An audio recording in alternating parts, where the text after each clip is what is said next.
Today is an exercise to help stabilize your knee. It is a heel elevated step up, also called a Poliquin step up.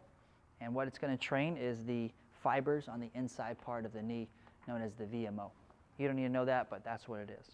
So Megan's going to demonstrate it. What you need here is some sort of elevation. If you don't have some steps, you can use bumper plates, something in your gym that allows you to come up. These here are, I think, around 3 inches tall, which is a good starting spot. You need an elevation for your heel. If you don't have this, you can use a dumbbell and stand on the handle of it, or use plates. Just get creative so you can build some sort of thing here. So go ahead and place your foot in the middle, Megan. So I want to show you guys the positioning. So you want your foot about 2/3 of the way up the board, but your ball of the foot is still able to press down into the platform that we got. So if we swing around to the front, we want to make sure that the toe is open just a little bit to start. So with any time you train one limb at a time, you want to start with your weaker limb. I'm not sure if this is her weaker one, but that's the one we'll go with. But if you're training, make sure you start with the weaker limb. That is the one that will determine the weight and the reps you'll be able to complete on the strong limb. To get set up, foot there, go ahead and step up, Megan. Start with your heel on the ground.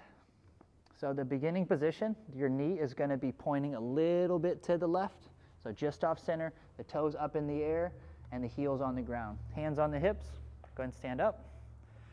Now there's a little bit of balance involved here, so the calf is going to have to work pretty hard to stay stable. And just keep repping through this one here. So what we're looking for is the heel, and only the heel to touch. You're not propelling yourself up off the ground with the leg that's in front. The left knee, the working leg I should say, is a little bit off center as you go down. You do not want it to deviate inward. So if you're doing this in front of a mirror, look to the left, or look to make sure your knee is going a little bit to the left. How's that quad feeling? It's burning. It's burning. All right, pause for 1 second at the top, just relax, but stay there. So the next thing I want to show you guys is the hip positioning. You want to make sure that your hips stay parallel throughout the entire range of motion. So we're going to show you a couple good reps and then what to avoid. So go on down, Megan, 2 reps. The hands are perfectly level from left to right. Now let's do a couple slow reps that are incorrect. As she's going down, the right hip is reaching. The foot is reaching to the ground. The reason people do this is their leg, their working leg, starts to burn so bad. It's hurting that they're like, I can't do anymore. The only way I can touch the ground is to reach for it. So try to outsmart yourself. Know that if the leg starts to burn, you got to fight through it.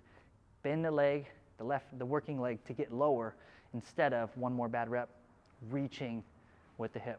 If you get good at this, if you can do, say, 12 to 15 reps, multiple sets, and you still got a little left in the tank, then it's time to add a little bit of weight. You can hold dumbbells on the sides as you rep through.